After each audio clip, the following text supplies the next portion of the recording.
کرنا پڑے گا، ہیں ایک عنایت اضافی کا استعمال کرنا پڑے گا. وَهِيَا مَعُونَةٌ زَائِدَةٌ، اور یہ ملاحظہ جو ہے نا، ہیا مؤونۃ زائدۃ، یہ ملاحظہ پلٹے گا، یہ ملاحظہ کرنا یہ خرچ اضافی ہے، ایک ایکسٹرا محنت ہے، ایکسٹرا صرف ہے، صرف اضافی ہے، یعنی صرف کرنا، کچھ لگانا ہے نا، خرچ کرنا ہے. تحتاج الی قرینۃ، جو محتاج ہے قرین حکمت کے علاوہ کسی اور قرینے کا.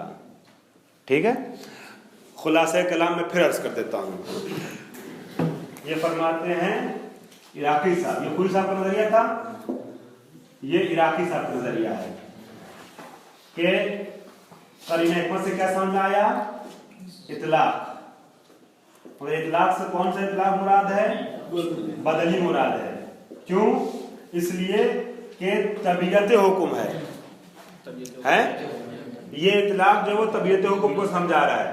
اور طبیعت میں کیا ہوتا ہے، اس کے بہت سے مصادیق ہیں، کسی ایک مصداق کو انجام دے دیا تو حکم پورا ہو گیا. اب اگر سب کو سمجھنا ہے تو کیا چاہیے؟ ایک کرنا چاہیے. شہید صدر فرماتے ہیں اس کا نتیجہ کیا ہوا؟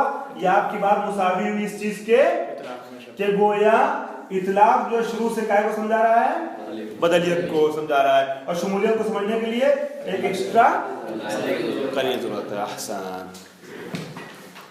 لیکن اکثر جگہ مطلب اکثر کیا مطلب ہوتا ہے یہی کہ بدلیت سے سمجھ میں آتا ہے مسلم کا فتصدق، صدقہ دو. اس سے پہلے بھی انہوں نے بتایا تھا قرینہ حکمت ہی کے ذریعے سے ہم بدلی مراد لیتے ہیں. جیسے بہت سارے افراد ہیں، بہت سارے فقیر ہیں، ایک کو بھی دے کے حکم جو ہے پورا ہو جائے گا.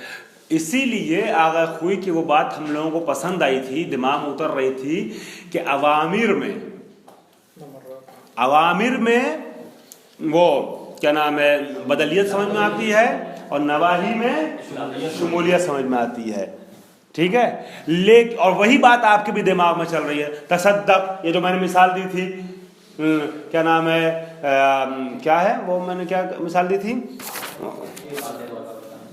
تراہم وہی تراہم مظلومن یا تصدق مثلا ہے محتاجن، تو تراہم مظلومن یا تصدق محتاجن. ٹھیک ہے، یا مثال تو عاتق رقبتن، اس طرح کے مورد میں کسی ایک کو دے دیا تو وہ حکم ادا ہو گیا. تو اور لا تکذب میں یا لا تقتل مسلمن جیسی موارد میں سب کو چھوڑنا ہے.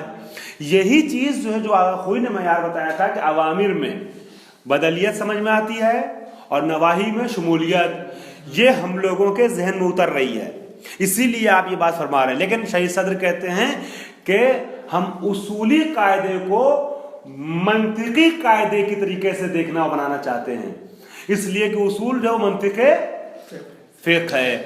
تو اگر کسی ایک دو مورد یا 10-20 مورد بعض موارد میں کوئی ایسی جگہ آ جاتی ہے جہاں پر نہ بدلیت سمجھ میں آ رہی نہ شمولیت سمجھ میں آ رہی ہے، تو ہم ان موارد کو بھی اپنے ذہن میں رکھیں.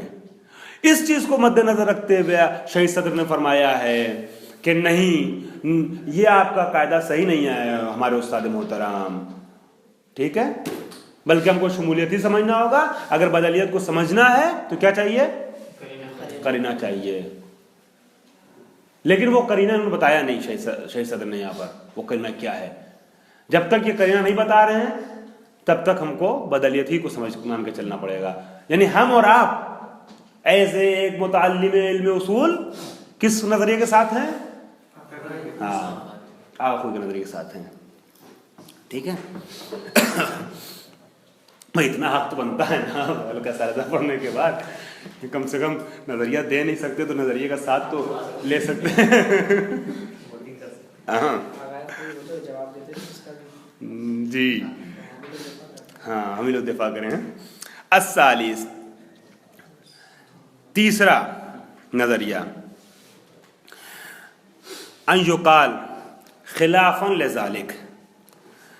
یہ تیسرا نظریہ چونکہ آسان ہے اس لیے اس کو پڑھا دیتے ہیں، وقت بھی ہے. تیسرا نظریہ جو ہے وہ دوسرے کے برخلاف ہے، یعنی آغا عراقی کے نظریے کے برعکس ہے. یہ نظریہ جو ہے وہ کیا نام ہے، نظریہ آغا اصفہانی ہے.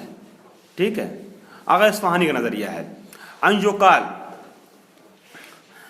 خلافا لذالک، ذالک نہیں قول عراقی، اس کے برخلاف کہا جائے کیا، ان الماہیت، انہوں نے بدلیت کو کہا تھا، طبیعت کس کو سمجھا رہی ہے؟ بدلیت کو سمجھا رہی ہے. اور یہ فرماتے ہیں کہ طبیعت کا کو سمجھا رہی ہے، شمولیت کو سمجھا رہی ہے. ان الماہیت عندمات الحظو، آپ کو یاد ہوگا آغا خوئی کی شہید صدر کی عبارت میں ایک بار آیا تھا جو میں نے یہاں دیوار پہ خیالی نقشہ کھینچ کے بتایا تھا. ماہیت کے افراد کس پہ سرایت کر رہا ہے یہ انسان، ماہیت کن کن افراد پہ سرایت کر رہا ہے یہ ماہیت، ہے نا. ماہیت کی بحث ایک بار آئی تھی اس میں، اس بحث کو ذہن میں لائیے اور سنیے اس کو. ان الماہیت عندما تلحظ بدون قید وینصب علیہ حکم، جب ماہیت بما ہیا بغیر کسی قید کے کیا کی جائے، ملاحظہ کی جائے اور حکم کو اس ماہیت پر نصب کیا جائے، ماہیت پر لگایا جائے حکم کو. ٹھیک ہے. انما ينصب علیہ ذالک حکم انما ينصب علیہ ذالک بما ہی مرآۃ للخارج. میں نے یہ کیا کہا تھا، یہاں زید، عمر، بکر، خالد، حسن، حسین سب کھڑے ہوئے نا، اور یہ انسان ہے، انسان. تو یہ جو ماہیت انسان ذہن میں ہے نا، یہ اصل میں آئینہ ہے ان خوارج کا، تمام خارج میں رہنے والے افراد کا. ٹھیک ہے.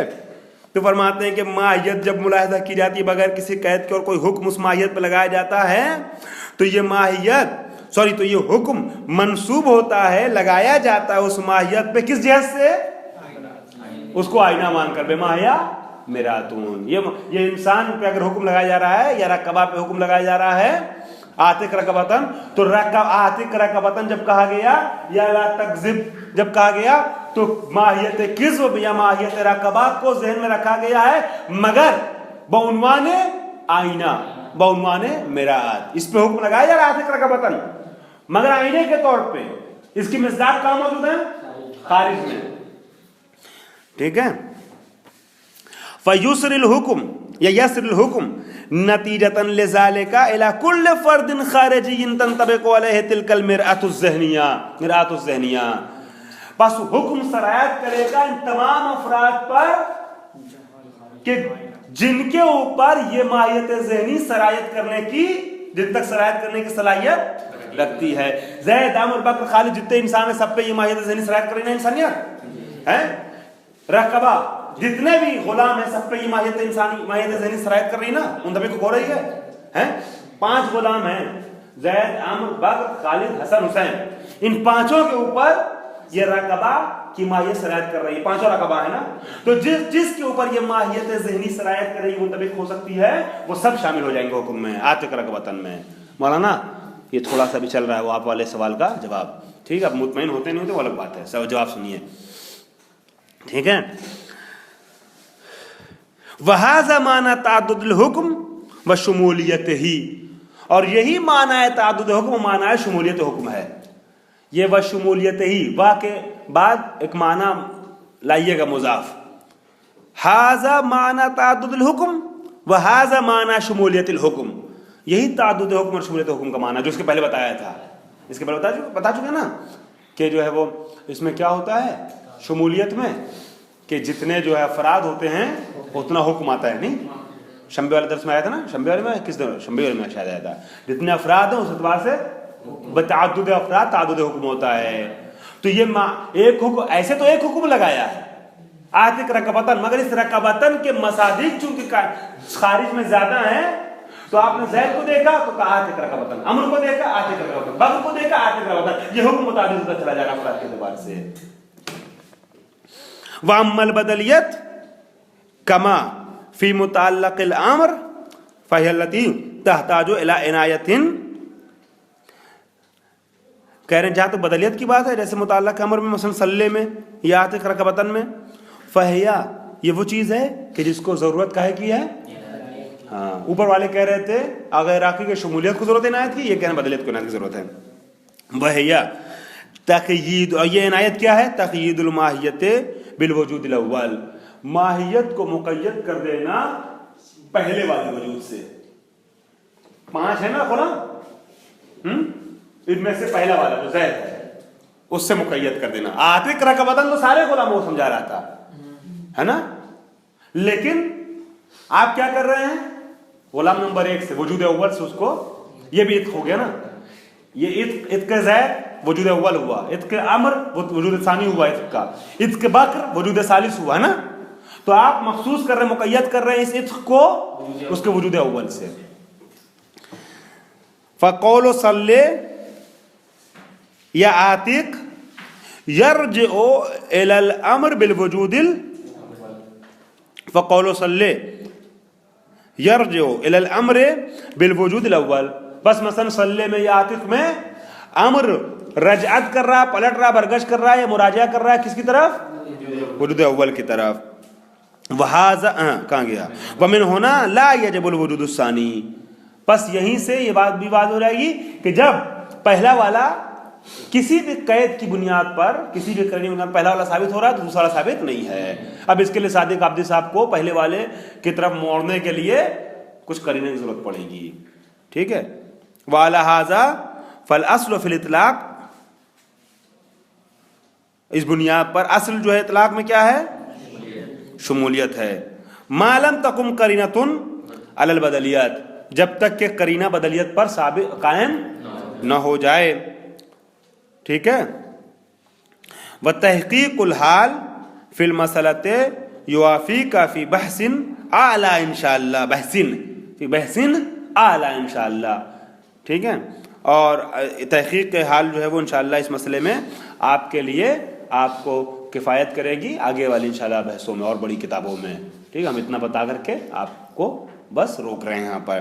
مولانا صادق صاحب, کیوں میں کہہ رہا تھا کہ آغا شہید صدر جو خوئی کے ساتھ نہیں ہے, خوئی صاحب کی بات کو کاٹا, عراقی صاحب کی بات کو کاٹا. ٹھیک ہے. وہاں بلکہ خوئی صاحب کی بات کو کاٹتے ایک جملہ بھی ایسا کہہ گئے جس سے لگ رہا تھا کہ ان کا نظریہ شمولیت کے ساتھ ہے. پھر یہاں پر آ کر کے شمولیت والا جو نظریہ تھا اس کے بعد کچھ کہا بھی نہیں ہے, بلکہ آخری پیراگراف جو خود ان کا ہے, آخری پیراگراف, اس میں ایسی باتیں بھی چھپی ہوئی ہیں کہ جس سے سمجھ میں یہ آ رہا ہے کہ ان کی مراد یہ. والحمدللہ رب العالمین. لگتا ہے کہ ناصر صاحب کے ساتھ ہیں. اوپر بھی تو نہیں کاٹا ہی نہیں اس کو. ایک سیکنڈ, یہ اصفہانی صاحب ہے. اصفہانی صاحب والے, وہی تو میں کہہ رہا ہوں کہ تیسرے والے میرے ساتھ ہیں, اس کو نہیں کاٹا انہوں نے.